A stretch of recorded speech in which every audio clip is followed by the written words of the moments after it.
नमस्कार साथियों, आप सभी का स्वागत है आपके अपने चैनल साहित्य दर्पण में। और आज हम पढ़ने वाले हैं आधुनिक हिंदी व्याकरण और रचना डॉक्टर वासुदेव नंदन प्रसाद जी की जो पुस्तक है, इससे अनेकार्थक शब्द को पढ़ेंगे। इससे पहले भी 3 क्लासेस हो चुकी हैं, आप प्ले लिस्ट में जाकर देख सकते हैं। तो चलिए आज की क्लास में लोग शुरू करते हैं। अनेकार्थक शब्द। हिंदी में कुछ ऐसे शब्द प्रयोग में आते हैं जिनके अनेक अर्थ होते हैं। हिंदी में कुछ ऐसे शब्द प्रयोग में आते हैं जिनके अनेक अर्थ होते हैं। ये भिन्न भिन्न प्रसंगों के अनुसार गृहीत हैं। कुछ शब्दों की सूची इस प्रकार है, तो चलिए देखते हैं। पहला शब्द है अर्थ। तो अर्थ के भिन्न अर्थ क्या हैं, अर्थ के अनेक अर्थ क्या हैं, देख लेते हैं। तो देखिए, अर्थ का अर्थ क्या है? धन भी कहते हैं अर्थ को, मतलब भी कहते हैं, कारण भी कहते हैं और लिए भी कहते हैं। तो अर्थ के 4 अर्थ होते हैं: धन, मतलब, कारण, लिए। अगला शब्द है अंक।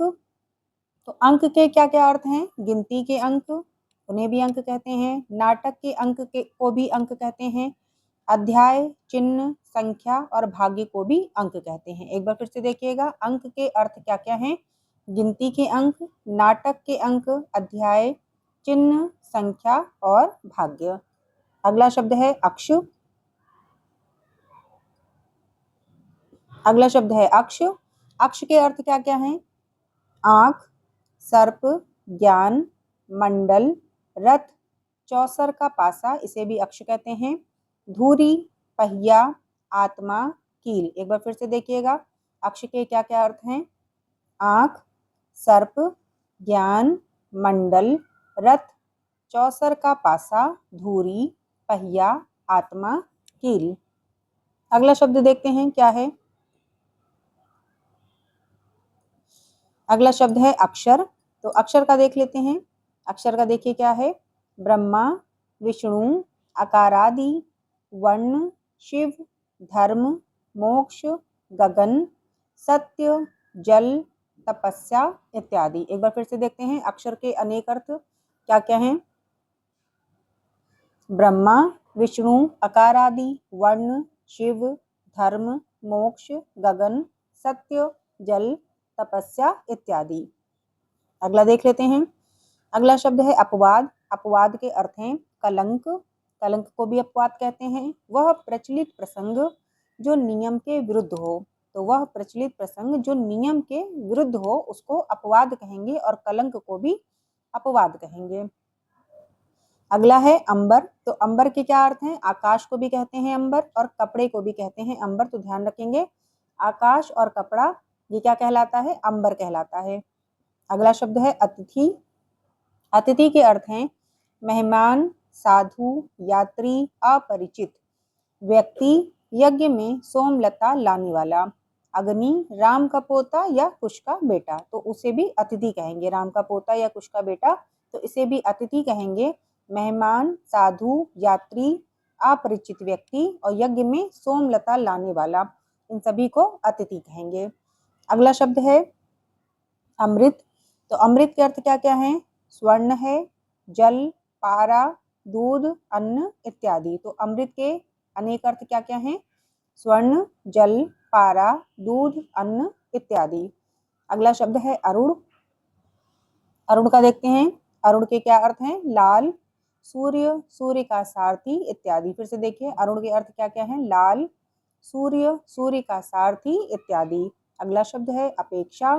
अपेक्षा के अर्थ हैं इच्छा, आवश्यकता, आशा, बनिस्बत इत्यादि। फिर से देखिए, अपेक्षा के अर्थ क्या क्या हैं? इच्छा, आवश्यकता, आशा, बनिस्बत। तो ये सभी अपेक्षा के अर्थ हो गए।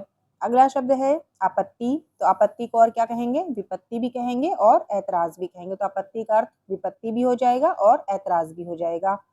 आम का देख लेते हैं। तो आम का फल, इसे आम कहेंगे ही। सर्वसाधारण को भी आम कहेंगे और मामूली शब्द भी आम के लिए प्रयोग होता है।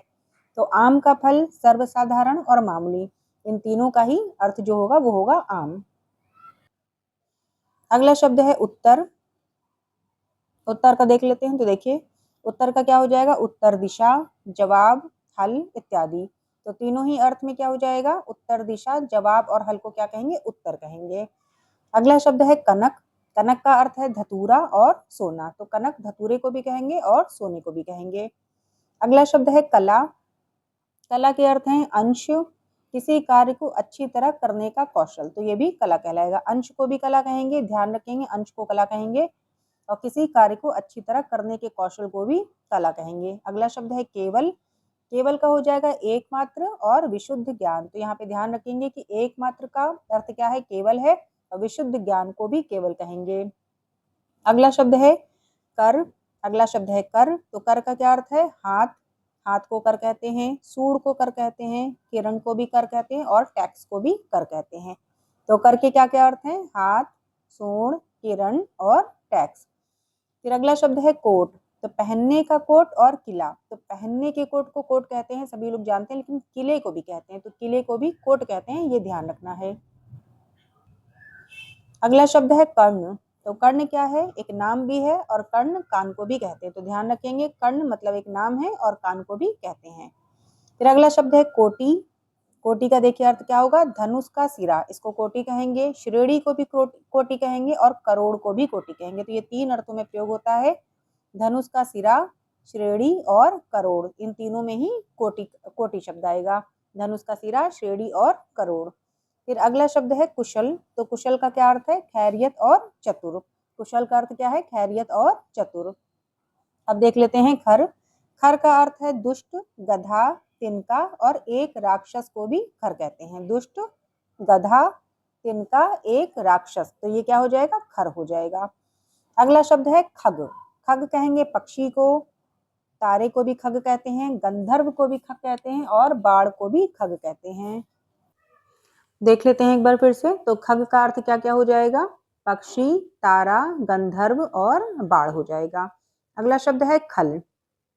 खल किसे कहेंगे, दुष्ट को, धतूरे को, दवा कूटने का जो खरल होता है उसे भी खल कहेंगे। फिर से देखिए, खल के अर्थ क्या क्या है, दुष्ट, धतूरा, दुष्ट, धतूरा, दवा कूटने का खरल। अगला शब्द देख लेते हैं गो। गो किसे कहेंगे, गो के अर्थ क्या क्या है, तो बाढ़, आंख, वज्र, गाय, स्वर्ग, पृथ्वी, सरस्वती, सूर्य, बैल इत्यादि। फिर से देखिए, गो का अर्थ क्या क्या है, बाढ़, आंख, वज्र, गाय, स्वर्ग, पृथ्वी, सरस्वती, सूर्य, बैल इत्यादि। अगला शब्द है गुरु। शिक्षक, ग्रह विशेष, श्रेष्ठ, भार। फिर से देखिए, गुरु के अर्थ क्या क्या हैं, तो शिक्षक, ग्रह विशेष को भी गुरु कहेंगे, श्रेष्ठ माने भी गुरु है, और भार का अर्थ भी गुरु से है। अगला शब्द देख लेते हैं। अगला शब्द देखिएगा गण। तो गण का क्या है, समूह, मनुष्य, भूत प्रेतादि, शिव के गण और पिंगल के गण। एक बार फिर से देखिएगा, गण के अर्थ क्या क्या है, समूह, मनुष्य, भूत प्रेतादि, शिव, शिव के गण और पिंगल के गण। अगला शब्द है गति। गति का अर्थ हो जाएगा चाल, हालत, मोक्ष इत्यादि। गति का अर्थ क्या है, चाल, हालत, मोक्ष इत्यादि।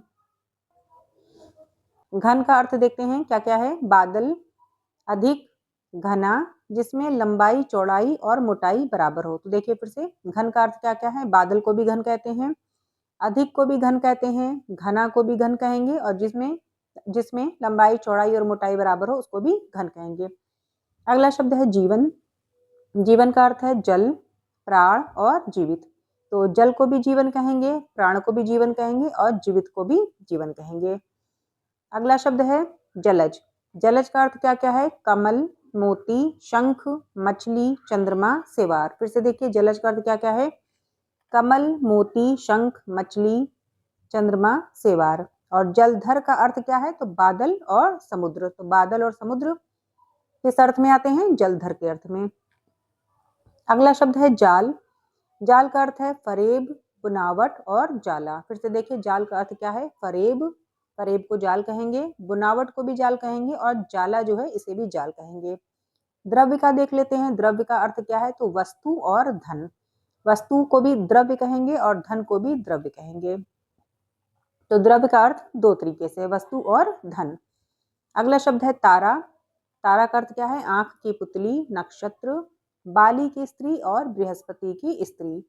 आंख की पुतली, नक्षत्र, बाली की स्त्री और बृहस्पति की स्त्री, तो इसको क्या कहेंगे, तारा कहेंगे। बाली की स्त्री का नाम भी तारा था, और बृहस्पति की स्त्री का नाम भी तारा था। तो ध्यान रखेंगे, आंख की पुतली, नक्षत्र, बाली की स्त्री, बृहस्पति की स्त्री को तारा कहेंगे।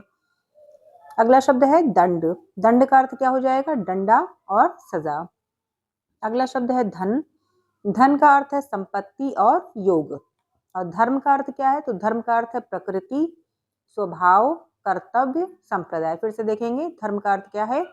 प्रकृति, स्वभाव, कर्तव्य, संप्रदाय। अगला शब्द है नाग। नाग को क्या कहेंगे? नाग का अर्थ क्या है? तो हाथी को भी नाग कहेंगे और सांप को तो नाग कहते ही हैं, मगर यहाँ पे ध्यान रखना है कि हाथी को भी नाग कहेंगे। नाग का अर्थ यहाँ हाथी से भी लिया गया है। निशाचर का अर्थ क्या है? तो राक्षस को कहते हैं निशाचर, प्रेत को कहते हैं निशाचर, उल्लू को भी निशाचर कहते हैं क्योंकि ये भी रात्रि में विचरण करता है, और चोर भी रात्रि में विचरण करता है, तो इसे भी निशाचर कहेंगे। तो राक्षस, प्रेत, उल्लू और चोर को क्या कहेंगे? निशाचर। अगला शब्द है पक्ष। पक्ष क्या है? 15 दिन का समय। पक्ष का अर्थ क्या होता है? 15 दिन का समय। और भी कहेंगे पक्ष को, पंख भी कहेंगे, बल, सहाय और पार्टी भी कहेंगे पक्ष को। तो पक्ष के क्या क्या अर्थ हैं? 15 दिन का समय, और कहते हैं ना आप किस पक्ष में हैं, तो आप किस ओर हैं, तो इस तरह से इसका अर्थ हो जाएगा 15 दिन का समय, और, पंख, बल, सहाय और पार्टी। अगला शब्द है पतंग। तो सूर्य, इसका अर्थ क्या है पतंग का? सूर्य, पक्षी, टिड्डी, पतिंगा और गुड्डी।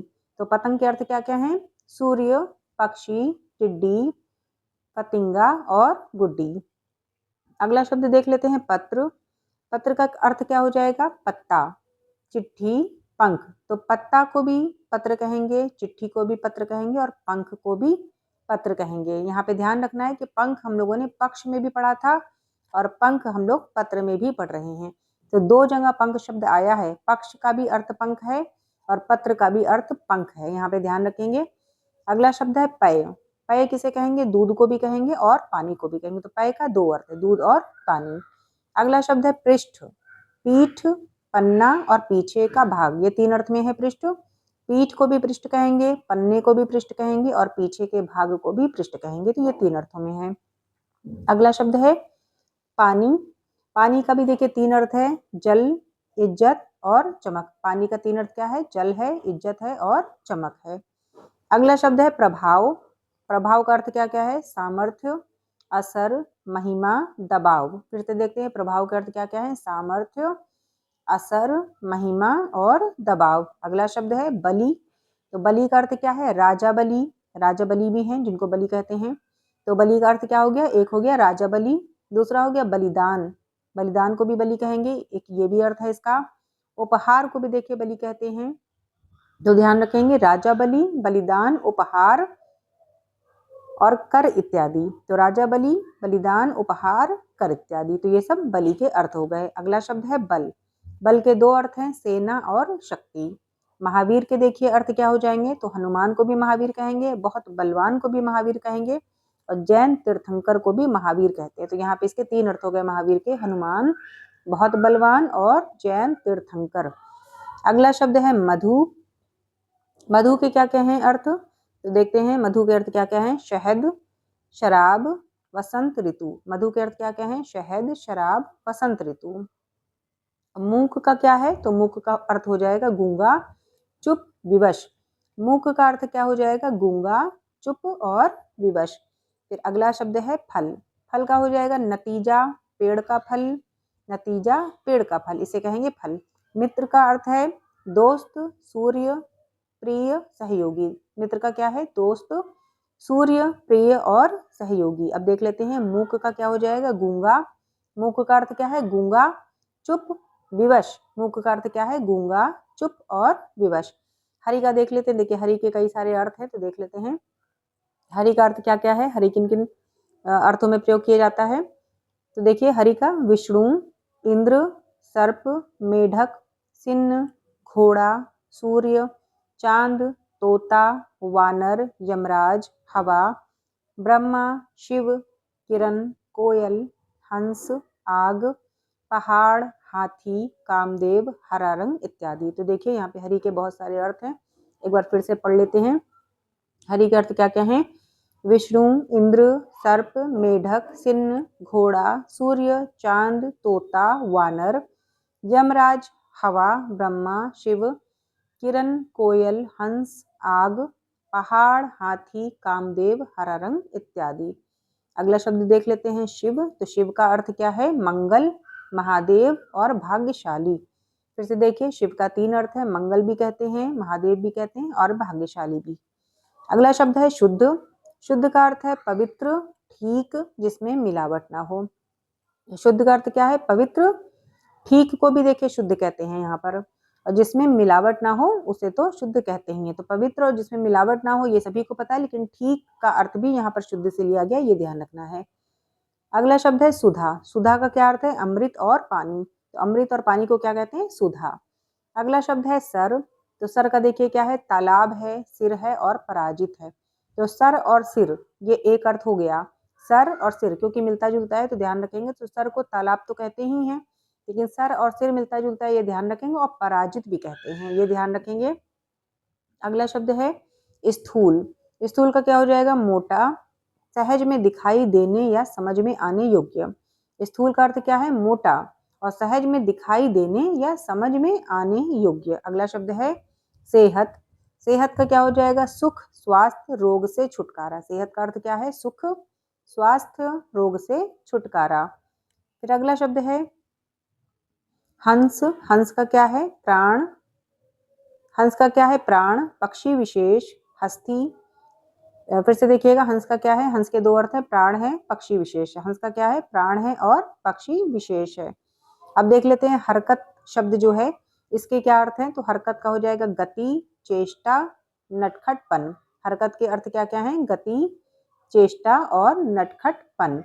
अगला शब्द है हस्ती। हस्ती का क्या है? हाथी और अस्तित्व। हस्ती का क्या अर्थ है? हस्ती हाथी को भी कहते हैं, और अस्तित्व का भी अर्थ हस्ती होता है। तो हाथी और अस्तित्व क्या है? हस्ती है, अर्थ है उसका। ठीक है, अगला देख लेते हैं हीन। हीन के अर्थ क्या क्या है? तो रहित, दीन, निकृष्ट। हीन के 3 अर्थ हैं, रहित, दीन और निकृष्ट। अगला शब्द है मान। मान का अर्थ क्या क्या है? इज्जत, अभिमान और नापतौल। मान के 3 अर्थ हैं, इज्जत, अभिमान और नापतौल। अगला शब्द है लक्ष्य। लक्ष्य के 2 अर्थ हैं, निशाना और उद्देश्य। लक्ष्य के 2 अर्थ हैं, निशाना और उद्देश्य। अंतिम 2 शब्द बचे हैं साथियों, देख लेते हैं। तो वन का क्या हो जाएगा? जंगल और जल। अब यहाँ पे वन का अर्थ जंगल सभी लोग जानते हैं, लेकिन जल भी है वन का अर्थ। यहाँ पे ये ध्यान रखना है कि वन का जो एक अर्थ है वो जल भी कहा जा रहा है। ठीक है, और एक अंतिम शब्द है आज की क्लास में। तो देखिए विरोध। विरोध जो शब्द है इसके अर्थ क्या क्या है? तो विरोध का अर्थ है बैर। वैर लिखा है जैसे वैर, या बैर भी कहते हैं, विपरीत भाव। विरोध के 2 अर्थ हैं, वैर और विपरीत भाव। तो हम लोगों ने आज की क्लास में क्या देखा? देखिए 2 पेज था वासुदेव नंदन में, ये 2 पेज हम लोगों ने पढ़े हैं आज की एक ही क्लास में। ये समाप्त हो गया है, ये हम लोग के सिलेबस में भी है, पूछा भी जाता है अनेकार्थक शब्द। तो ध्यान रखेंगे, जिनके अनेक अर्थ होते हैं उसे अनेकार्थक शब्द कहते हैं, और ये हम लोगों ने आज की कक्षा में पढ़ा है। आप अपने अनुसार जूम करके देख सकते हैं, और अपने अनुसार स्पीड को घटाकर बढ़ा के भी देख सकते हैं। अगर आपको किसी तरीके से देखने में दिक्कत हो रही होगी तो आप अपने अनुसार जूम करके और वॉल्यूम को घटा बढ़ा करके अपने हिसाब से देख सकते हैं। तो चलिए आज की क्लास यहीं तक। सभी का बहुत बहुत धन्यवाद।